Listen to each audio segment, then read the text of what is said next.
Кришна Вайшнавы. Мы сейчас в городе Хайдельберг, Германия. Очень, похоже, славится своей природой. Леса, причем лес очень ухоженный.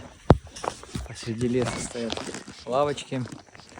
Вот. Очень хороший, преданный здесь. Мы сейчас в храме живем. Группа Рамбхакти Прабху.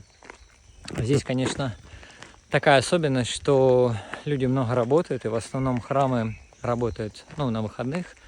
А будний день не столь посещаемый, но какие-то города есть и на ежедневной основе. Сегодня планируем Харинаму в городе Хайдельберг, программы. Завтра у нас субботная, воскресная. Поэтому, если вы рядом, присоединяйтесь. Вот. А так просто хотел, поделиться красотой природы. Кришна говорит, лишь капля моего великолепия.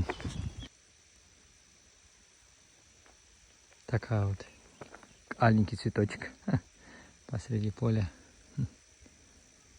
Харе Кришна.